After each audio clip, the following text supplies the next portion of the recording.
Nós temos hoje a alegria, o prazer de anunciar à tribuna da casa a nossa irmã Rose Nascimento. A Rose é divulgadora da doutrina espírita em toda a região e é vinculada à Casa Irmã Centro Espírita Bezerra de Menezes, desta cidade. E ela vai discorrer sobre o tema Liberdade com Jesus. Boa tarde, boa noite, irmãos queridos. Que Jesus nos abençoe.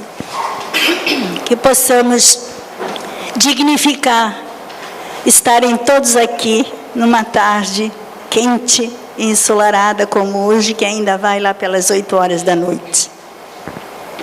Trouxemos hoje, amigos queridos, para trabalhar este tema, liberdade com Jesus,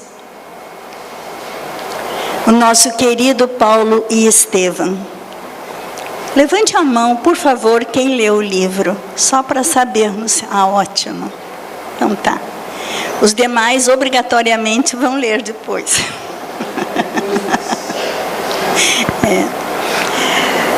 Paulo e Estevão, 2 ícones do cristianismo nascente. Extraordinários. Sem precedentes, eu posso dizer, que os livros antes de Paulo e Estevão não conseguiram dar a nós outros aquele encantamento que tivemos. Com a autoria espiritual de Emmanuel e do eternamente querido Chico Xavier, psicografia, é apresentado um dos mais belos relatos, não tem dúvida, sobre até onde pode um espírito a serviço do Cristo chegar. Todos que acompanham o meu trabalho sabem que temos uma particular predileção pelo apóstolo Paulo, pelo trabalho feito por ele, que nos dá força e coragem em qualquer situação. Mas Estevão, agora, nessa 10ª leitura que fizemos do livro, nos mostra uma das coisas que mais temos chamado a atenção de nós mesmos. O risco que é o medo. Que muitas das coisas que fizemos e que prejudica-nos, né, na nossa evolução é o medo. O medo entrava o nosso crescimento espiritual. E ele, numa odisseia, onde os valores contemplados nos fazem acreditar que o crescimento espiritual não tem limites, que tudo é uma questão de escolha da nossa parte, nos perguntamos assim: 2020, o que estamos fazendo conosco? Que tipo de reflexão produzimos no dia a dia? O que estamos buscando para a nossa vida? Não nossa vida aqui, a nossa vida eterna, aquela vida que todos nós aspiramos, que é onde vamos ter conhecimentos inimagináveis, onde vamos ver coisas maravilhosas. Sabe, quando a gente lê livros como Amélia Rodrigues relata, os trechos das conversas dos discípulos com Jesus, aquelas conversas profundas, começamos a imaginar que os companheiros que estão no plano espiritual e que já estão mais à frente de nós, podem também proporcionar conosco esses diálogos maravilhosos, que permitem que nós consigamos avançar nas nossas reflexões, porque ainda nos parece um tanto quanto infantil os nossos pensamentos. O encantamento que nos proporciona tais exemplos nos impulsiona a medir, a aquilatar o quanto estamos perdendo de oportunidades num tempo, e um tempo precioso de investir no nosso crescimento espiritual. A Terra é um paraíso preparado por Deus como escola a nós outros, incansavelmente nos envia espíritos superiores para nos auxiliar. Jardim de infância já passou. Nessa escola, para a terra, poucos têm vaga no jardim de infância. E o ensino fundamental nessa escola, ele exige diploma de conclusão. Estamos atrasados. E o ensino médio propõe sérios sacrifícios nas incontáveis alegrias para as aquisições espirituais. São sacrifícios que nos é exigido. E muitas vezes ouvimos de companheiros que não estão ainda muito envolvidos com a doutrina, que dizem assim: não, mas se é para sofrer, eu não quero, eu caio fora. Imagine se um médico soubesse das horas de estudo que ele teria de fazer, do quanto ele teria que trabalhar na vida, ele se afastasse da faculdade. Por que não quer sofrer? E olhe que Deus, o Pai, tem esperado por todos nós, tem dado a cada um de nós oportunidade de andar mais depressa, porque estamos sim atrasados. Ele nos aguarda, sabe, como o filho pródigo, está lá de braços abertos, com sandálias novas, roupas novas, tudo esperando por nós, para o grande festim. E nós parece que estacionamos. Emmanuel, no Paulo e Estevão, inicia a obra em Corinto, capital de Acaia naquela época. E residia nesta cidade com a família Gesiel, que mais tarde usaria o nome de Estevão. Gesiel é o nosso Estevão. Para evitar ser reconhecido pelas autoridades, ele se compromete com o seu benfeitor, Sérgio Paulo, de usar um nome diferente. A família é composta de Jocheb, Jochedeb, eu vou dizer Joquedeb, alguém disse que não é, mas eu não consigo dizer Jochedeb. Joquedeb, Gesiel com mais ou menos 25 anos e Abigail com 18 anos. E esta família teve seus bens espoliados, foram retirados deles tudo o que possuíam por Licínio Minúcio, que era o questor do lugar, quer dizer, o legado de César, aquele que mandava em Corinto.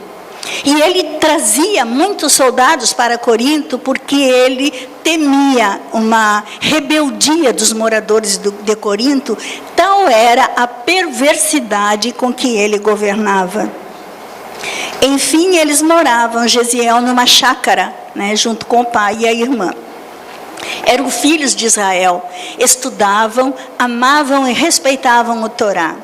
A mãe, que desencarnara quando viu os bens do pai serem retirados e o sofrimento deste homem, ela não suportou e desencarnou. E ela era o esteio espiritual da família.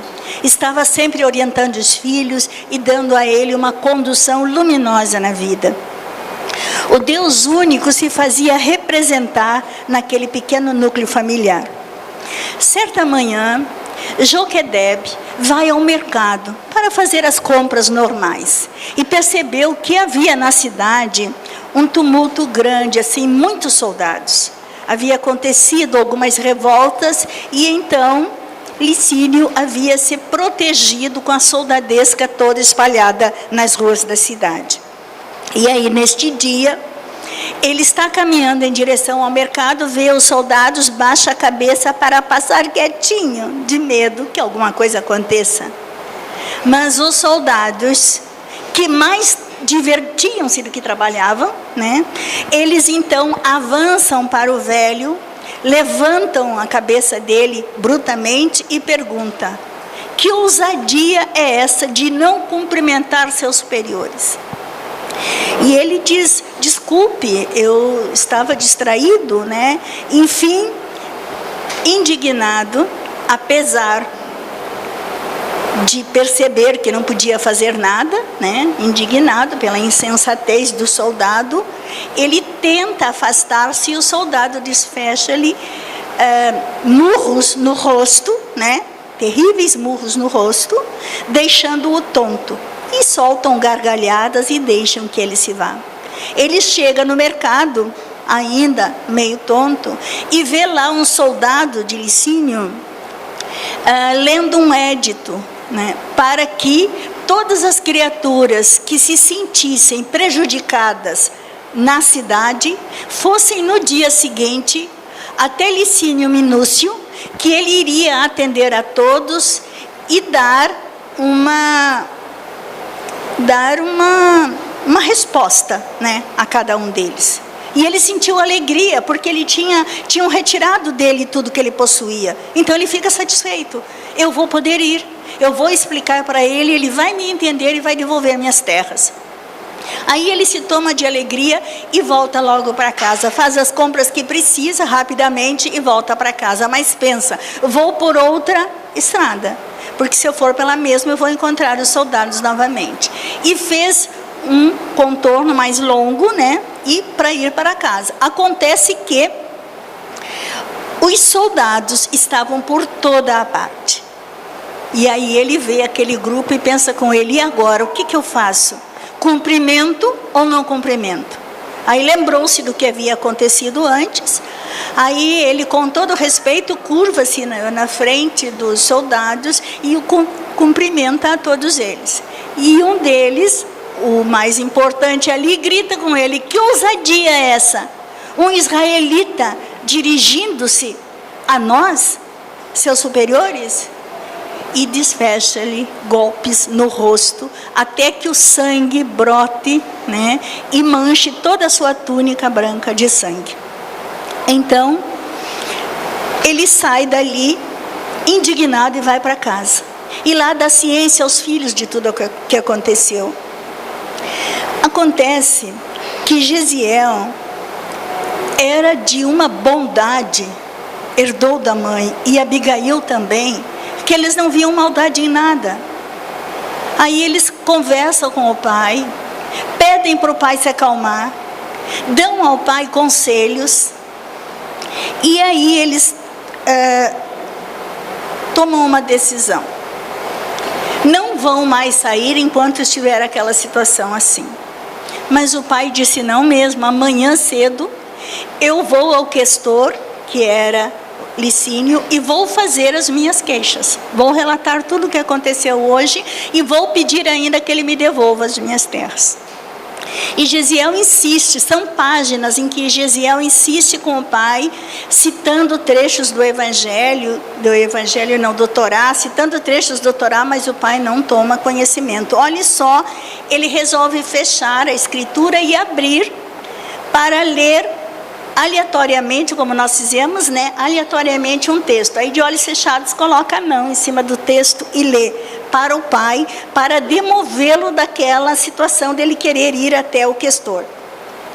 Aí ele abre e diz o texto seguinte, esse texto é Provérbios capítulo 3, 11 e 12 versículos. Filho meu, não rejeiteis o corretivo do teu Senhor, nem te enojes de sua repreensão, porque Deus repreende aquele a quem ama, assim como o pai repreende ao filho a quem quer bem. O pai, meio assustado, diz o seguinte: meu filho, aceito as escrituras, mas não me conformo com a injustiça, e amanhã estarei lá. Então o filho percebeu que de nada mais adiantava falar. Dia seguinte, diante do questor, ouve-lhe a narrativa, né? Ele tem paciência de ouvir o Joquedeb falar, e fala o seguinte: tudo o que te pertence é meu.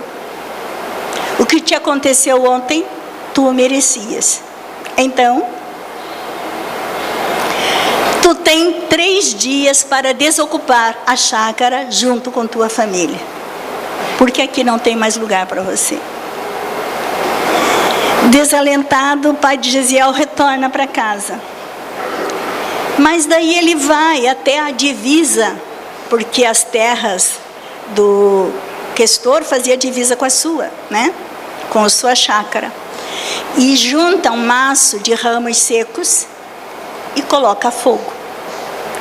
E como estava sem chover, imediatamente se espalha aquele fogo pela propriedade inteira. E ele tranquilamente retorna para casa. Aí ele encontra a filha e relata para ela o acontecido, só que não o atear fogo no vizinho. Aí, muito tarde da noite, chega Gesiel com as mãos todas chamuscadas, machucadas do fogo, contando do incêndio que acontecera no vizinho e que eles lutaram arduamente para debelar o fogo, mas não foi possível. A casa, enfim, o lugar onde os animais ficavam, ficou tudo queimado. E aí ele, em prantos, o pai, confessa ao filho que ele foi o responsável pelo incêndio. E aí o filho disse que os prepostos do Licínio Minúcio ficavam olhando para ele com um ar desconfiado. E ele não entendia por quê. Com certeza, eles ouviram meu pai pôr fogo e agora estavam pensando, e o filho está aqui para fazer só um número para que a gente não perceba. E daí eles leram as escrituras, choraram muito. Interessante que nem Abigail e nem Gesiel criticavam o pai. Eles traziam muito carinho pelos dois, aliás, pelo pai, os dois, né? E aí o pai, em lágrimas, diz ao filho que está profundamente arrependido e que não era a intenção dele chegar a este ponto. Aí ele pergunta, foi vingança, meu pai? E ele diz, não, Gesiel, foi justiça. E então Gesiel discorre, eu gostaria muito que aqueles que não leram, lessem, discorre várias páginas o que é a justiça de Deus. E é uma coisa belíssima que todos nós temos que ter conhecimento desses ensinamentos. Meu pai, diz ele, Deus não guiou o nosso povo expulso do lar através do oceano e do deserto? Por que negaria então o seu apoio a nós que o amamos tanto? Gesiel pergunta por que o medo? Medo de quê? Que o pai fala que estava temeroso com o que lhes aconteceria depois. E agora? E o que pode acontecer agora? E isso mexe conosco, sabe por quê? Porque a gente tem certeza que as nossas mazelas mais doloridas, mais profundas, problemas de valores que trazemos dentro de nós, é tudo culpa nossa, a gente sabe. Porque não nos contentamos com aquela vida simples que nos é ofertada por Deus, a fim de que a gente melhore espiritualmente, se transforme, faça conquistas espirituais. Gesiel disse, papai, Ele, Deus, é a nossa bússola, nossa casa. É nele que devemos estar sempre. Os soldados, então, adentram a casa de forma abusiva e levam Gesiel, o pai, e Abigail para a prisão, porque já sabiam que o pai havia posto fogo. Já na prisão, Joquedebe adormecera enquanto Gesiel e Abigail aproximam-se da janela gradeada e Gesiel pergunta a Abigail, lembras-te, minha irmã, da nossa leitura de ontem? E ela disse, lembro sim. E eu tenho agora a impressão que os escritos nos ofereciam uma mensagem, pois era aquela em que Moisés contempla ao longe a terra prometida sem poder alcançá-la. Assim, ela disse, Gesiel, é para nós. Nós sabemos que ao lado de nossa mãe e daqueles que amamos e que nos aguardam, está o nosso paraíso.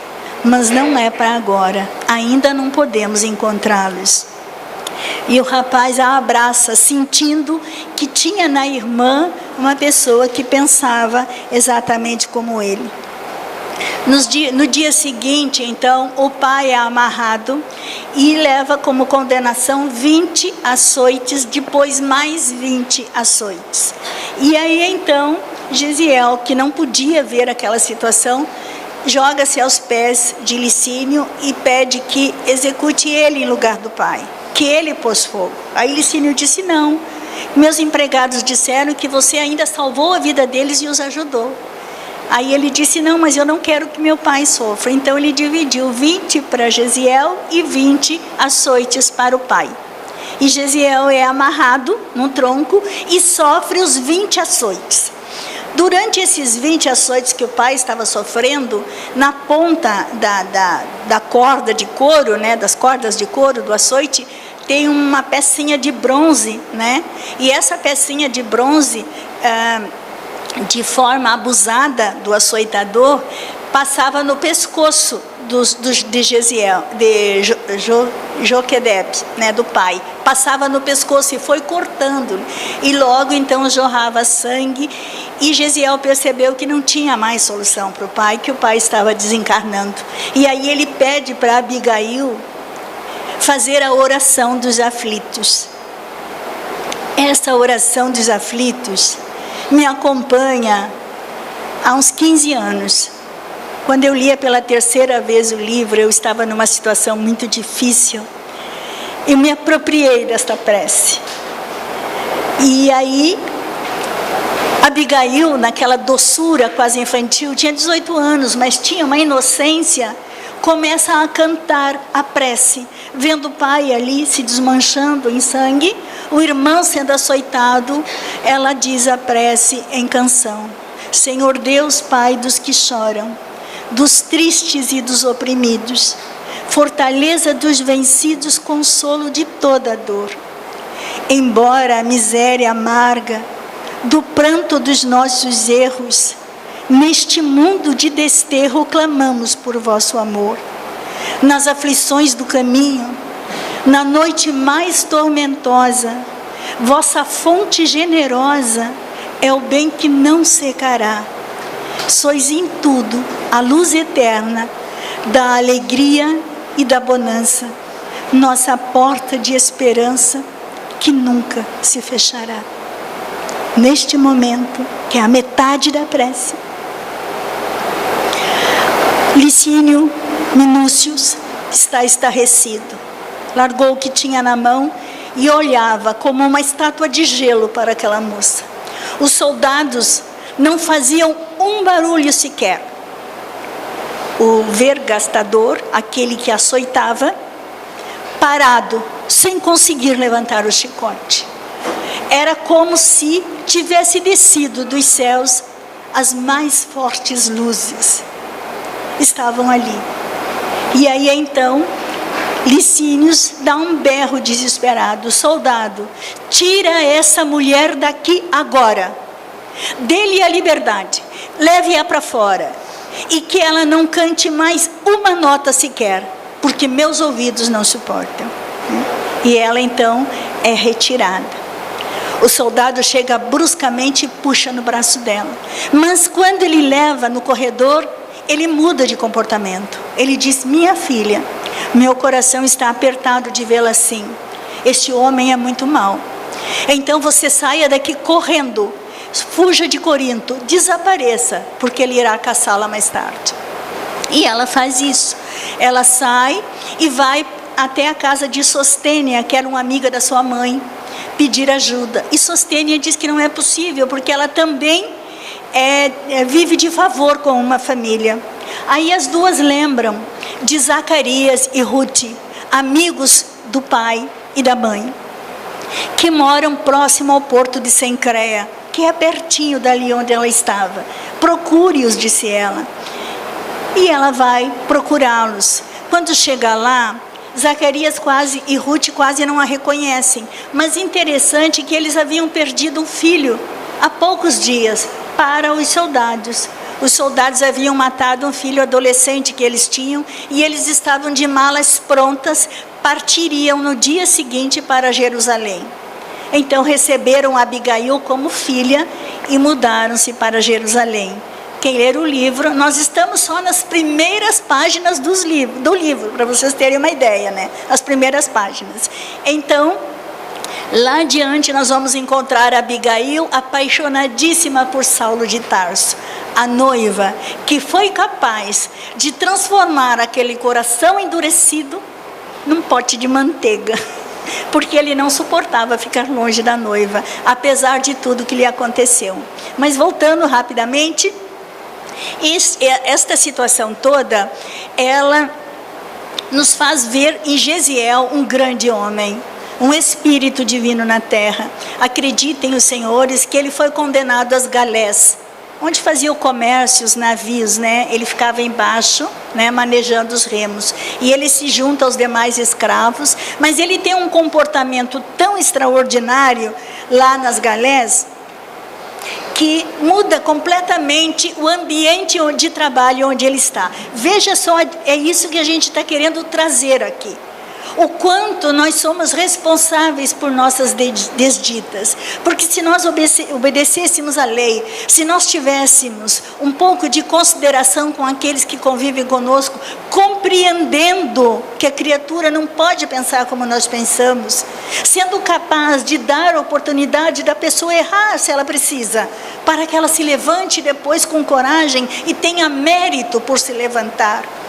Gesiel chega lá e começa a dar àqueles homens esperança. Eles dizem: impossível, daqui ninguém sai vivo. Gesiel disse assim: a vida é eterna. Não se preocupem, confiem em Deus. E ele está sempre dando carinho e atenção a todos. Trata um, trata outro. E ele tinha o dom de curar as pessoas. E todos estavam assim encantados com ele durante esse período que ele ficou nas galés. Mas Sérgio Paulo, procônsul lá da ilha de Chipre, está viajando no navio e fica doente, uma doença gravíssima. E ninguém tem coragem de cuidar dele porque eram pústulas, era uma doença contagiosa e era horrível de cuidar dele. Aí pede um escravo para o feitor e o feitor diz que tem que ser um escravo educado. O feitor então dá a eles Gesiel. E Gesiel cuida do procônsul e ele logo recupera a saúde. Estão quase chegando em Jope quando o procônsul percebe que Gesiel está com os primeiros sinais da doença. Está febril, começam as pústulas a começarem a aparecer, né? Começam a aparecer.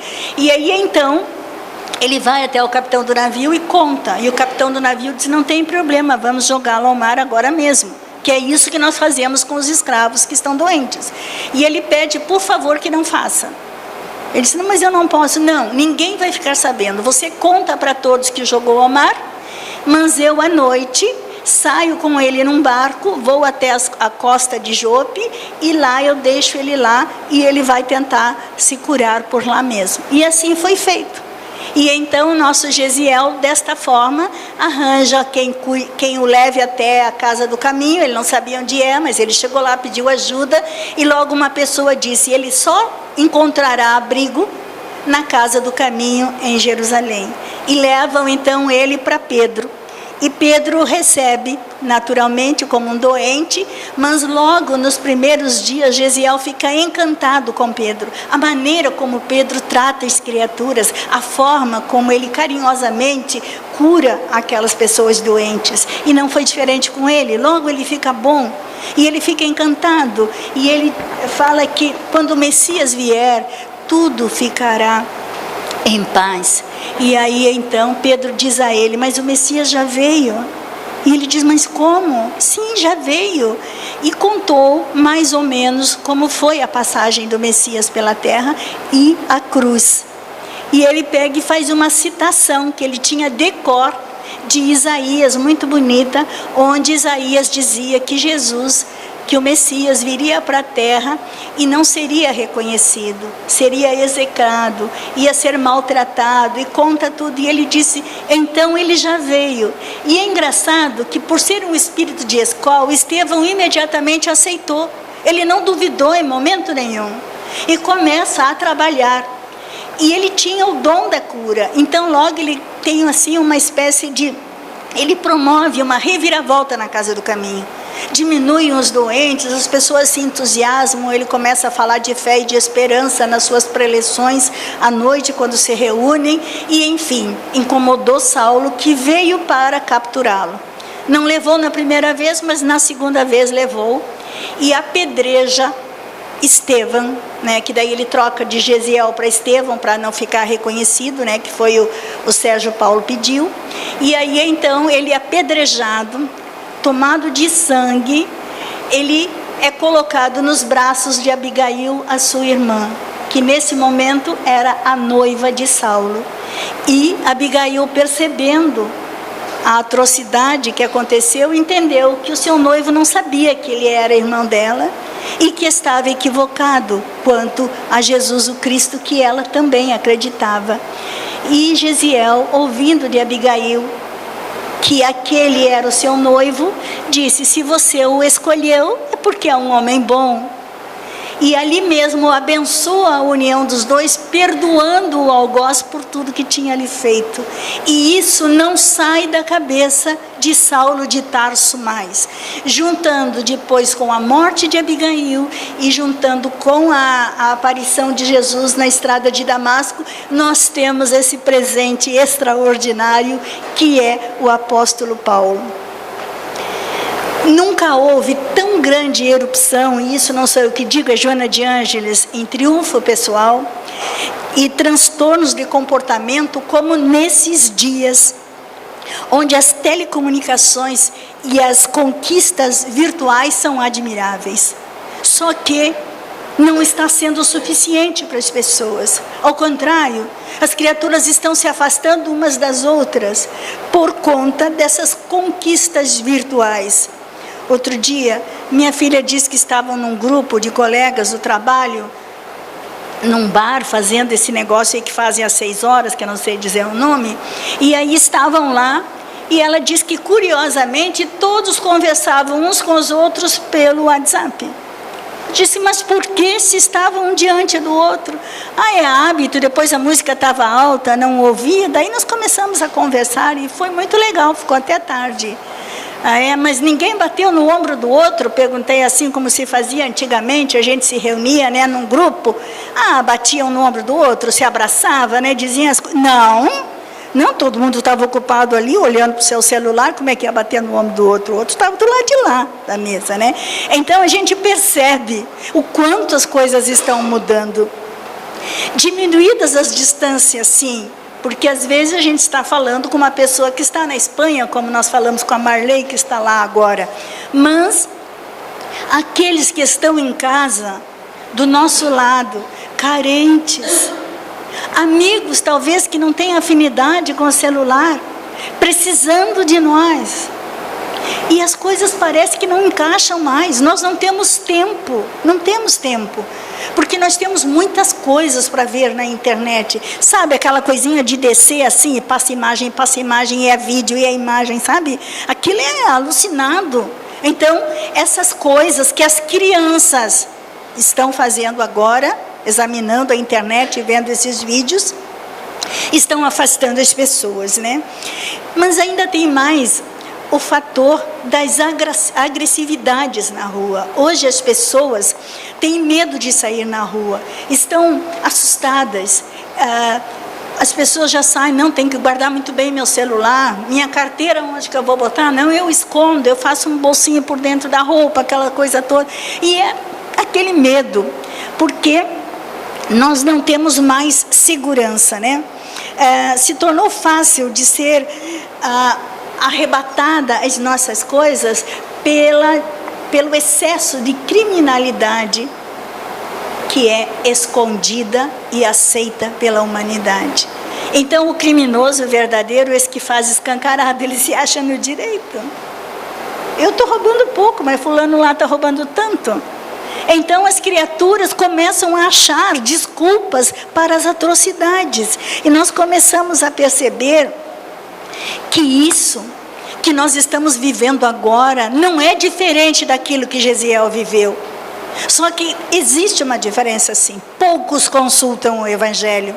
Aquela família, todos os dias estudavam as Escrituras. Jesiel, quando estava lá nas Galés, ele recitava trechos inteiros das Escrituras, auxiliando aquelas criaturas que estavam em sofrimento. Abigail conhecia todos os cânticos e poesias que existiam no Torá daquela época, os provérbios, enfim, os salmos. Ela faz até o Salmo 23 também no momento de sofrimento do seu pai. Então tudo isso a gente começa a se encantar quando percebe que nós estamos tendo agora a oportunidade de seguir o exemplo daquela família bendita daquele tempo e mudar a nossa história, mudar o nosso destino. Porque se nós seguirmos o exemplo de Joquedebe e teimarmos em querer aquilo que é o nosso direito na terra de bens materiais, quando nos é tirado ou quando não nos é dado, quando nós exigimos de Deus esse tipo de coisa, nós estamos pisando em pântano, seremos engolidos por ele. Então é fundamental que reflitamos profundamente no que nós desejamos para 2020, porque me parece que as aquisições virtuais aí da ciência, isso está indo depressa demais. Daqui a pouco, dentro da minha casa, vai entrar um parente que mora lá no sul, virtualmente, sabe? Aqueles pontinhos assim, a pessoa entrando dentro de casa, vai ser assim. E nós vamos fazer o quê? Porque temos o compromisso, depois da doutrina dos Espíritos, depois que sentamos nessas cadeiras, de abraçar fortemente, assim como recebemos aqui quando chegamos hoje, todas as pessoas. Como é que nós vamos abraçar esta criatura que não está ali, apenas o formato dela? E nós não estamos preparados para isso. O nosso coração precisa deste aconchego. Nós precisamos de amor. Nós temos que nos envolver mais profundamente. As emoções, sem dúvida, que existem criaturas insensíveis, mas são poucas. Às vezes é só uma camada. Se a gente chegar com jeitinho, a gente quebra essa camada, né? E a pessoa se entrega. As pessoas são sensíveis, sim. As emoções, o sentimento de amor, de ternura, de compreensão, de perdão, de fraternidade, estão vibrando dentro de nós. Nós temos necessidade de nos aproximar. Isso faz parte do programa divino. Hoje a Terra está toda envolvida com muita luz. E esses espíritos vibram intensamente por nós, nos oferecendo a oportunidade de reconciliação, de respeito uns pelos outros, de saber esperar o tempo de Deus para que a criatura desperte, de aceitar que nós, se já nos sentimos despertos, nosso compromisso é muito maior. Nós temos que servir de exemplo, como diz Gesiel, que as dores que eles atravessavam eram um programa divino, que Deus permite que os seus filhos mais velhos, em conhecimento, vivam situações difíceis para servirem de exemplo aos filhos mais novos, né?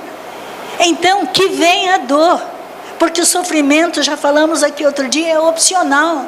Deixa que a dor venha, porque nós vamos trabalhar esta dor. E a alegria do crescimento espiritual que ela pode nos dar, nos dará serenidade. Sabe, quando a gente está fazendo uma coisa muito boa mesmo, está sentada em cima da perna, está doendo a perna, mas a gente não enxerga, a gente não sente, a gente não vê. Outro dia estávamos lendo um livro maravilhoso, estávamos nessa posição, sentados na cadeira com a perna embaixo da outra assim, né? E aí aquilo temos artrite reumatoide, o joelho doía, mas o livro não podia esperar. Nós não podíamos parar com aquilo. Então, se nós fizermos do estudo, da busca, da leitura, a estrela da nossa vida, né? As dores, elas vão ficar pequenininhas, elas nem vão aparecer. E quando elas aparecerem, a gente até, puxa vida, né? Eu nem vi que estava sentindo, que coisa boa, vai atrás de novo de mais coisas. Então nós temos livros na doutrina espírita extraordinário, mas este aqui particularmente, quem quer conhecer a história do Paulo, tem um outro livro de Rui Kremer, que é da Federação. Ele compila várias opiniões de historiadores com fatos que realmente, comprovadamente, historicamente estão lá, né? Então ele traz essas informações e coloca no livro junto com as informações de Emmanuel. E tu se encanta de ver que realmente aconteceram esses fatos, estão registrados na história. Nós não podemos, claro, afirmar os fatos espirituais, mas fatos de que Paulo atravessou por Derbe, Ícone, Antioquia da Psídia, aqueles lugares lá por cima tudo, onde no inverno tinha neve até o joelho, no verão era calor de 45 graus, ele passou por lá. Tem fatos históricos que relatam que este homem esteve por lá. Então nós podemos pegar essas informações aqui. Só que tem um segredo neste livro. Entre as informações que Emmanuel nos dá, ele nos dá lições incomparáveis. E a mais bela de todas está de Gamaliel para Paulo, na cidade de Palmira. Então, aqueles que já leram e ainda não viram esta lição, Gamaliel fala da passagem pelo deserto de Moisés, dando a todos nós uma lição maravilhosa sobre como é que Deus fez um trailer da vida de todos nós e colocou lá, naquele espaço no deserto. Todos nós atravessamos as mesmas situações até alcançarmos a terra prometida, que é um estado espiritual melhor. Então, Jesus e o Consolador estão aí, disponíveis para nós. A voz da imortalidade nunca se fez tão forte como agora, não é verdade? Quem abre a internet para assistir a Haroldo Dutra Dias, naquelas exposições maravilhosas, aquela turma do Alberto Almeida, Divaldo Franco, eles são tantos que não dá para enumerar, um melhor que o outro, e nós vamos ter a oportunidade ainda de ver dentro das nossas casas jovens aqui na frente, falando, não como essa senhora já o quebradinha aqui, mas com um verbo brilhante, porque já estão aí os meninos do futuro que vão mudar a nossa terra. E cada dia que passa, eu ouço dos lábios dessas crianças verdadeiras maravilhas. Vamos nos preparar para não passar vergonha. Que Jesus nos abençoe hoje e sempre.